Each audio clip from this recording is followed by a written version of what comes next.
Hello and welcome again. Again, my guest is one of the, let's say, most promising rising talents, JUSTINJR962. So I invited you again to be to be in my show, and today I'm gonna ask some, let's say, more random questions. Last time we talked about how you got into this world and so on. First question: do you have a background in some martial art? I do boxing, but other than that, that's really it. Boxing? Yeah. Amateur or? Oh, yeah, amateur. So you train it on a regular basis, right? Yes. Now let's transition to the world of MMA. Who do you think is the most powerful puncher in MMA? Name three or four. Um, so of all combat sports, it's Deontay Wilder, but in MMA, it's Francis Ngannou. I'm Francis Ngannou. I mean, that guy'll just touch you and you'll go down. My number one most powerful is Francis Ngannou. My number two is I'm gonna go Mark Hunt, and my number three is gonna be. I mean, there's so much powerful strikers that it's really like hard to name. But number one, Francis Ngannou. Number two, Mark Hunt, and my number three pick is. I'm gonna go.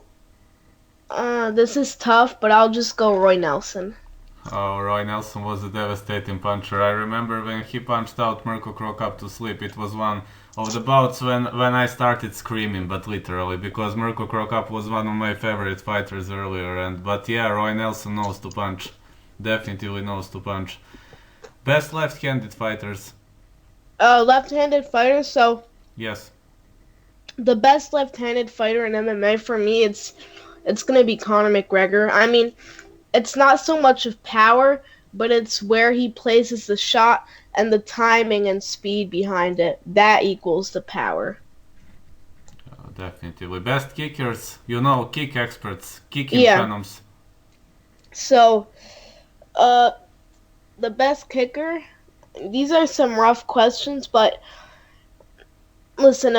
I mean, Alistair Overeem's a good one. Of course, we have karate fighters, Sage Northcutt, Stephen Thompson. But I'm gonna go. Mm, this is really hard because you're asking me this, but I'll go Mirko Krokop because his kicks were devastating. Actually, I take that back. I'll go Edson Barboza, the only fighter to get a leg kick TKO, a body kick KO, and a head kick KO. About Edson Barboza, I got to say you're the first man who knew this data.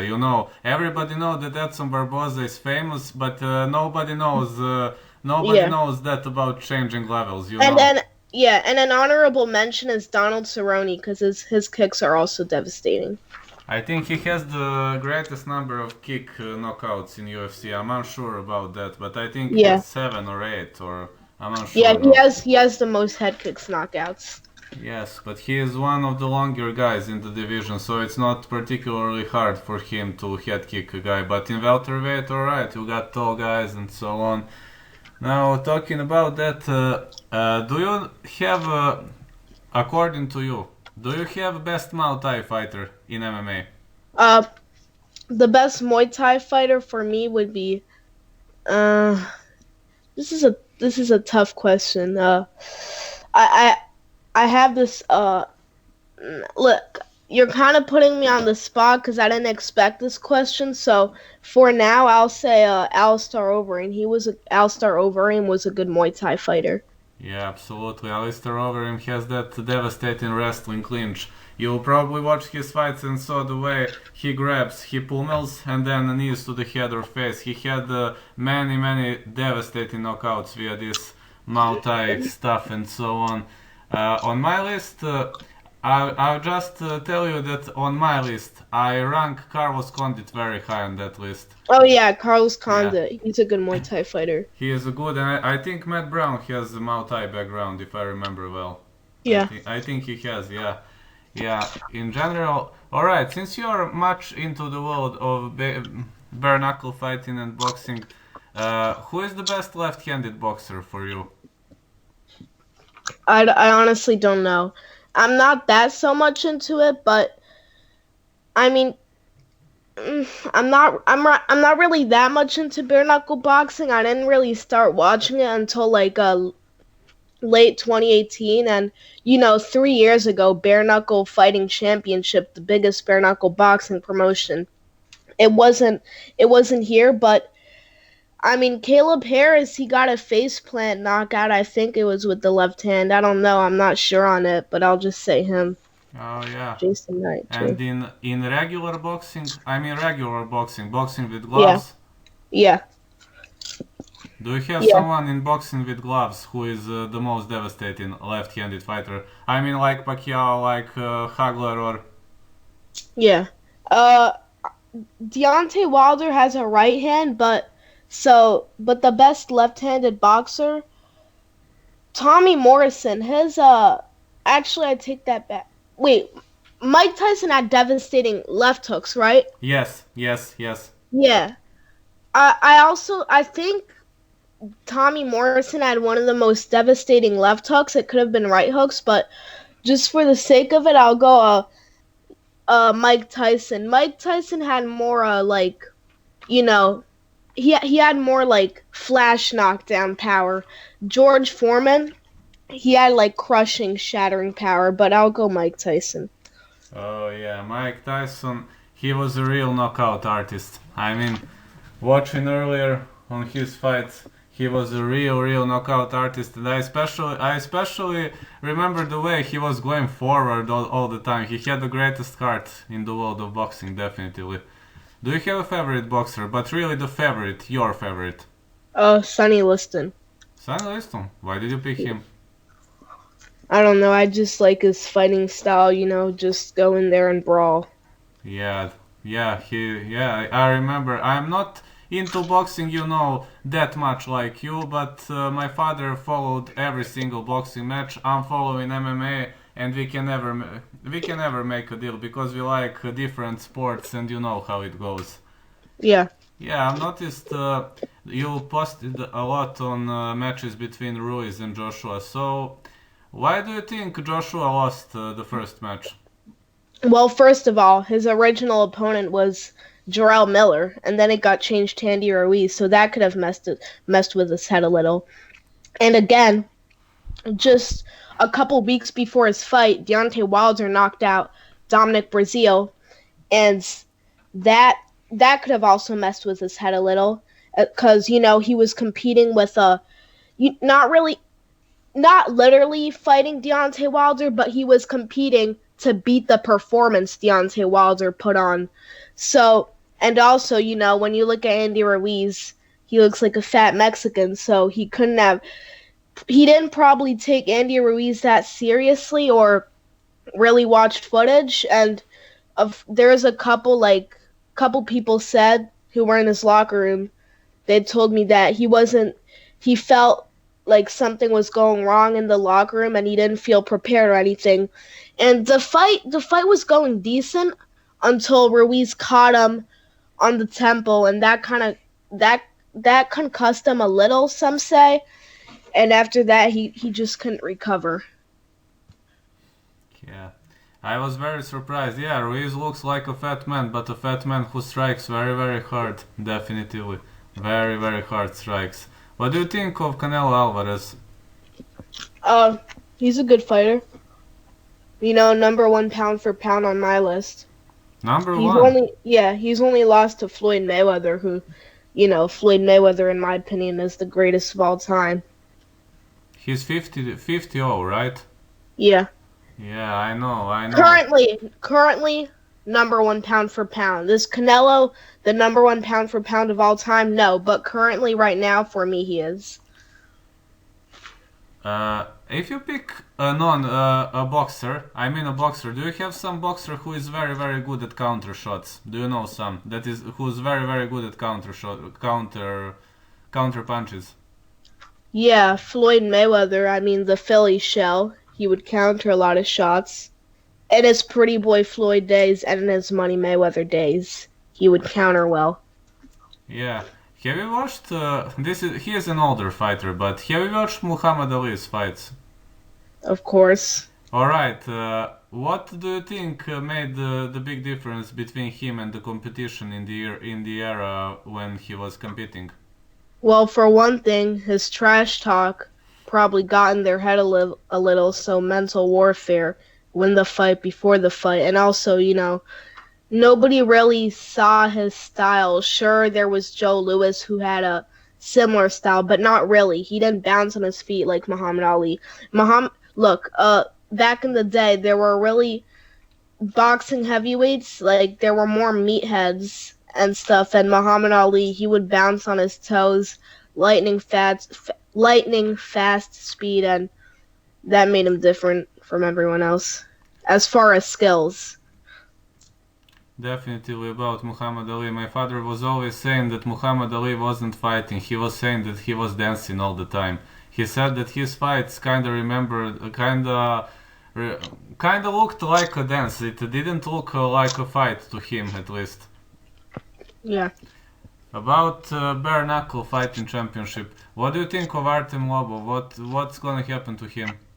Well, he really was the bare knuckle boxing, the face of the sport. He was their biggest star. And his first fight in, he has an all-time classic with Artem Lobov, and it was the main event too. And then he kind of had a boring fight with Paulie Malignaggi, and looking back on the fight, I thought Artem won, but you could make an argument for Paulie, and then Jason Knight beats him the second time. So I don't know. I mean, maybe we can see a trilogy. I think Jason Knight beats him, but I really don't know what's next for Artem. Maybe not Jim Allers, but Julian Lane, kind of a lower class opponent that he's still capable of beating. Artem Lobov, there is one thing I especially like about him. He wants to fight. I mean, he's not backing down. Yeah, he was losing winning via unanimous decision. I mean, even in the UFC and such things, but he was never backing down, and this is the reason why I really enjoyed his matches and so on. He's not like Conor. He's a different type of guy, definitely. Yeah. About brawler. Yeah, brawler. Conor is a tricky counter puncher, just like Blago Ivanov. I mean, Blago Ivanov is from my country. Blago Ivanov and I were born in the same city. So yeah. Yeah. And what have you watched Blago Ivanov? No. You didn't. Is he a kickboxer? No, an MMA guy, a heavyweight fighter, but he is my favorite fighter in the world What of promotion MMA. does he fight in? UFC, heavyweight, I think he is number 10, 11, something like that. He recently lost to Derek Lewis via controversial split Oh, decision. yeah, I know who you're talking about. Baga. It was just difficult. Yeah, I know who he is. I saw his last fight. It really could have gone either way. Yeah, of course it could have gone, considering the time from the same space, from the same area like him. I was very much angry, when it went to Derek Lewis' card. But yeah, it could have gone either way, and absolutely, in the world of MMA, yeah, he is the only Bulgarian ranked fighter. Bulgaria has never had a ranked fighter before Blago Ivanov, and we kinda follow him here, and pretty much everybody loves him. He trains in the USA and so on, but yeah, generally it's different. Who is for you the best female MMA fighter? Amanda Nunes. Amanda. Yeah. And female boxer? A female boxer, Clarissa Shields. She fought 2 days ago, dominated a bond to a unanimous decision. She also beat Christina Hammer. And, what she's done in just 10 fights is incredible, so. Everybody are talking about Clarissa, and I'm not much into boxing, but everybody are talking about her. Everybody is talking that she is a devastating talent and so on. I mean, female boxing. Yeah. I watched maybe 2 or 3 fights. Clarissa, I only watched one of her fights, and she looks pretty much dominant compared to other girls. And what do you think in MMA? What do you especially think of Holly Holm? Hold on, I'm eating. What do I think of Holly Holm? Yes. Um, good striker, one of the best female strikers out there, but kind of on her tail end of her career. I hope she wins against Raquel Pennington next week. Good kickboxer, good boxer, multiple time boxing world champion, but of course she beat Holly Holm. She's one of the best out there right now, but if you match her up against Amanda Nunes or because she fights at 135 and 145, and of course the champion there is Amanda Nunes. If she fights Amanda Nunes again, she will get dominated. Probably she will. She has, I think, 6 or 7 head kick knockouts. She is also female's Mirko Cro Cup. I like to call her that way. Yeah. I like pretty much to call her a female Mirko Cro Cup. About the next week, you probably expect it will be an amazing card, and I gave predictions on many occasions. I'm just about the first fight. I mean, Pettis goes against Ferreira. Pettis is a Showtime guy. Ferreira is a BGG. It will be a tough battle. What do you think? Yeah, it's gonna definitely be a tough battle, but I mentioned that you said his opponent was BJJ, and Yes. he is, but people always forget the submissions that Anthony Pettis has off his back. Anthony Pettis is pretty good on the ground, and striking wise, we know who the better fighter is on the striking. Yeah, we know who is better on the striking, but Yeah. you never know with Brazilian guys. Yeah. When I watched Gilbert Burns for the first time, you probably heard of him. I interviewed him. Yeah, I've heard of him. Yeah, yeah. When I watched him for the first time, they said Gilbert is the former ADCC champ and such things. And I was like, all right, he's. And when Gilbert started kickboxing, I was like, wait. He strikes like Glaube Feitosa. I mean, Glaube Feitosa is a Brazilian kickboxer, a very famous kickboxer. I was like, wait, this guy strikes, and that's the reason why I was insisting to interview Gilbert because of that, because it was a very big controversy. People are saying he's BGG, and I'm a kickboxer for a very long period of time. These strikes are pure kickboxing. I was totally shocked when I saw Gilbert Burns when the match kicked off. And Wait, how did you contact Gilbert Burns? on Instagram. Okay. I mean, if you need some fighter, I mean, no problem. If I interviewed him, ask whatever you need, no problem. All right, thank you. Yeah, for Gilbert, I'll just check now. How is he written. Just to take a phone. Hold on a sec. Gilbert Okay. Burns. All right. Now I'll find him. I think it's Gilbert During or something like that. Oh, yeah, I'm following him on Instagram already. I have been. No, Gilbert/Burns. But low slash, not medium slash, low Yeah. slash, how you call it. Yeah. He has 135,000 followers. I'm following him right now, so. Yeah, Gilbert Burns. And Gilbert is the man. Just to know, very, very friendly guy. And Yeah. I was so surprised. It was the beginning of my career, of journalist and so on. And Gilbert knew that. I only had Cage Warriors champ, Natajas Frederick. I don't know if you watched the Cage Warriors, but Natajas Frederick is the champ. And he helped me in the beginning, and Gilbert was the first UFC guy, and he said, all right, let's go. Why not? Yeah. Yeah, Gilbert is a very, very good guy, a very friendly guy. I mean, Twitter, Instagram, I just hope he's gonna become the champ soon. Yeah, isn't he on quite a win streak right now at welterweight? Yes, he is. Yeah. He is, and he is now set to square off against Damian Maia. Maya, March 14th. What do you think? I mean, Gilbert is better striker, but you don't want to end up with Damian Maia on the ground. So, it's been proven that you can defend the takedowns of Damian Maia. Sorry, excuse me. No problem. Tyron Woodley did it. Yes? He defended the takedowns. Colby Covington did it. He defended the takedowns. Kamaru did it. But Damian Maia has also shown that he can be taken down. And, Gilbert Burns, he's a decent wrestler, Yes. and I don't think he should take down Damian Maia. We saw that Ben Askren, arguably the best grappler in the welterweight. Well, let's be real. He's the best wrestler in the welterweight division. I didn't mean to say grappling. He's the best wrestler in the welterweight division. Of course, he's retired now, but he's the best wrestler in the welterweight division. And, he was taking down Damian Maia, but before the fight, I predicted that he was going to get, whether it be choked out, cold, or something. I predicted that he would get tapped out because eventually Damian Maia is going to catch on to it. That's all Ben Askren has, wrestling. Ben Askren only has wrestling. And if he kept taking down Maia, he was eventually going to get tapped out. Now, when we look at Gilbert Burns, he has decent grappling, decent wrestling, but he also has striking, so I expect and want Gilbert Burns to win this fight. I want him to strike cleanly and avoid the takedowns of Damian Maia, and maybe he can coast to a unanimous decision. I don't think he'll knock him out. Of course, Damian Maia has a chin, but if Damian Maia gets Gilbert Burns to the ground and, chokes him out cold, I will not be surprised. Yeah.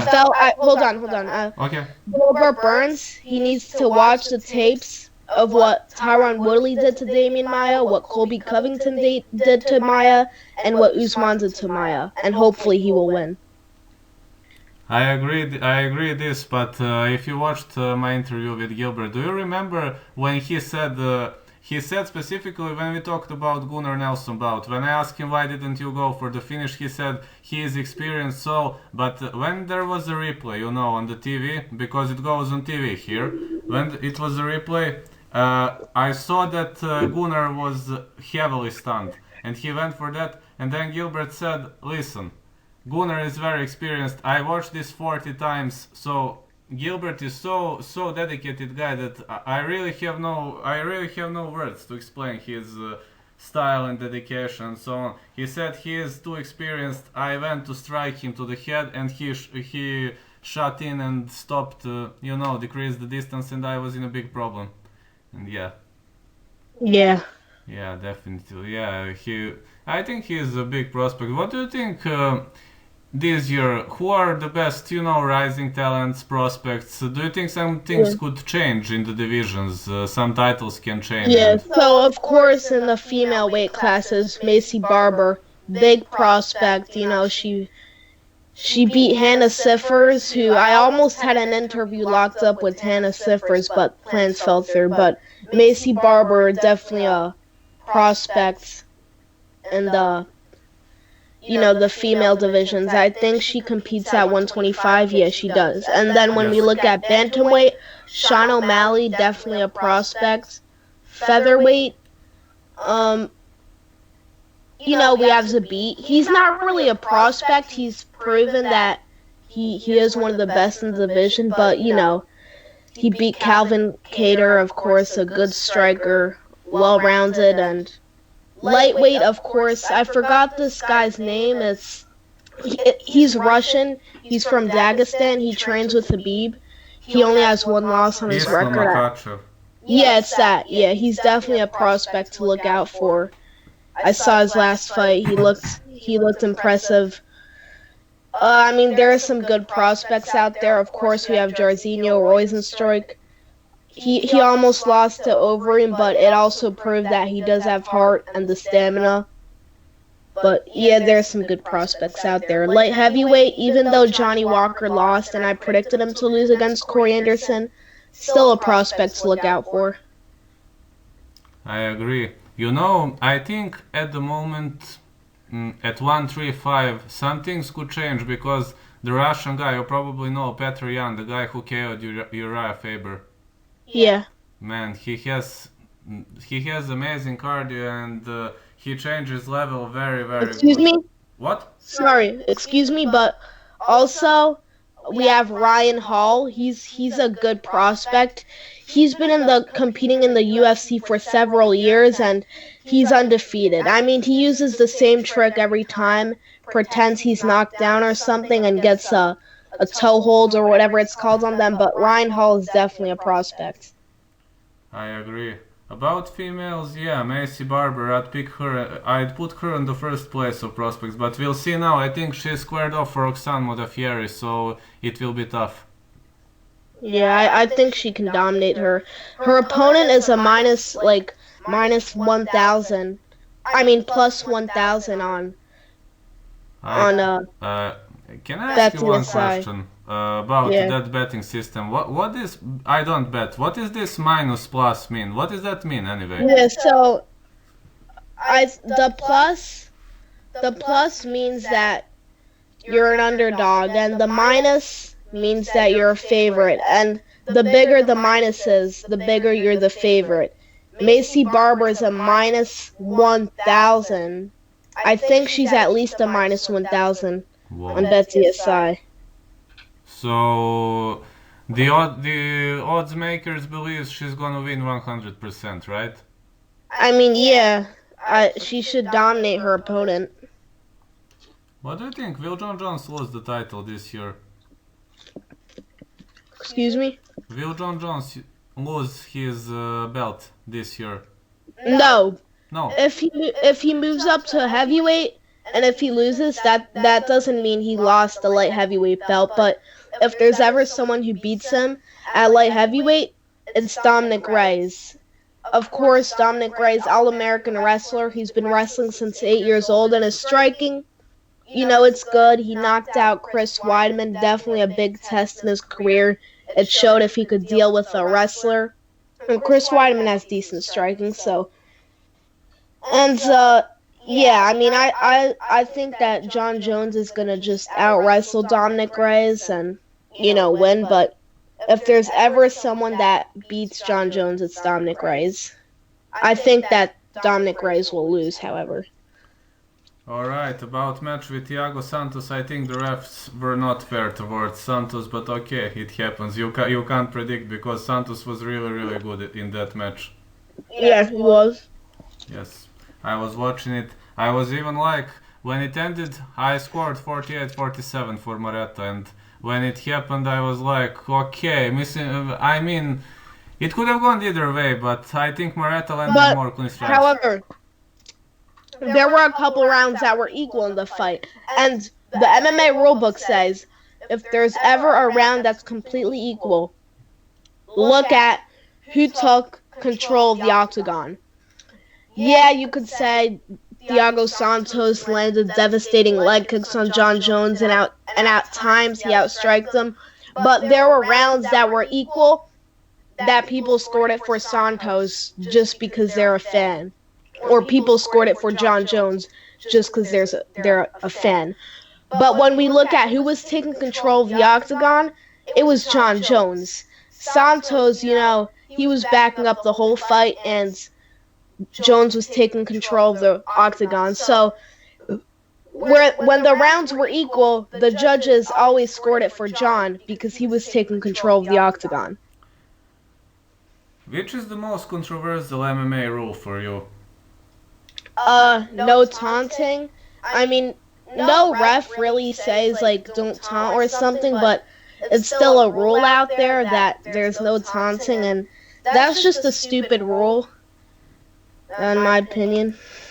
Can you make the comparison between bare knuckle boxing and boxing, and the difference in rules, and what do you think of the difference in rules? Is it good, bad, or? Well, they're similar. It's just that bare knuckle boxing has bare hands, and like of course bare knuckle boxing is going to be more brutal and bloodier for the fans, but it's also like it's also going to make more health problems. Of course, for the fighters' hands, they're going to be injured, and also the damage on their opponent's faces is going to be more. That's a comparison. I want to ask you, in bare knuckle, is it legal or illegal to hold the opponent and punch him? I think it's allowed, right, or not? To hold the opponent and punch? Yes. I think it's allowed. I mean, we saw Artem Lobov do it in the Poly fight, but the referee they're gonna break them immediately. So it's not like they're gonna deduct a point every time they punch them in the clinch, but it's allowed just for a couple seconds. Yeah, it's similar like in Muay Thai. You can catch his leg, but you must trip him, and In kickboxing, you can catch the leg if referee don't see it, but if you do this and the referee sees, he warns you. Yeah. Yeah. So what do you think? Who would be the next fighter? Do you have some announcements? Who would you be able to interview and so on? And before you answer, I just want to say thanks because I learned a lot of new things from you. I mean, you opened up some views for me and some how to say. You opened up a different point of view. I was watching from completely different angle before you and I discussed. Yeah, thanks. What was the question? I asked you who could be the next fighter you can interview. Do you have some expectations and? I mean, of course, a lot of you know that Mark Coleman manages who I interview next. So I sent him a bunch of names. I'm gonna show it on the screen right now. I'm not gonna say his number or anything, but I'm just gonna read the text I sent to him of possible names that I can interview. I sent him a text and I said, do you have the contact of any of the following fighters? The names are Tyron Woodley, Leon Edwards, Jorge Masvidal, Donald Cerrone, Stipe Miocic, DC, Jessica Andrade, Rose Namajunas, Joanna Jędrzejczyk, Dominic Reyes, John Jones, or Gilbert Burns. So one of those names I'm gonna interview next. Like I said, I've interviewed Matt Brown. I've interviewed Mark Coleman. I interviewed Sam Alvey. I interviewed Wilson Hayes. He fought for the UFC title. I've interviewed some big names, so I'm not looking to go interview, just people that are 0-1 in the UFC or don't even fight in a huge promotion. I'm not looking to interview fighters that don't fight in UFC or Bellator or Rizin or One Championship. I'm not looking to interview, people who are 0-1 in their career. I'm looking to interview big names. So it might be a while till I do my next boxing or MMA interview, but just know, you guys, it's gonna be a huge name. I'm gonna read the names of my last MMA interviews. So, I'm loading up my channel right now. Okay. Hold on, sorry. No problem. So, I'm here. Enjoy. My last names are Royce Gracie, Sam Alvey, Matt Brown, Mark Coleman. I'm not looking to interview no-name fighters, so it's gonna be a while till I do my next interview. Maybe 1 or 2 weeks, or maybe it could even be tomorrow. But just know it's gonna be a big name. So you're working with Mark Coleman, right? Yeah. Would you please greet... And Matt Brown. Would you please greet those two guys, especially Mark Coleman, because I'm a big fan of his. Can you do me a favor and greet him, please? And read him? What do you mean? Greet. Greet him? Greet, greetings. Send him greetings. Oh, what do you mean, like greetings? I mean like tell him that he has a big fan in Bulgaria. Is this okay? And you can, and you can show my channel to him. Is this okay? Yeah, I can do that. That would be cool. Yeah, just tell him that he has a big fan in Bulgaria. Yeah. And the last question. May I ask you one thing? But just promise me you will not laugh. Yeah, I won't laugh. You won't, alright.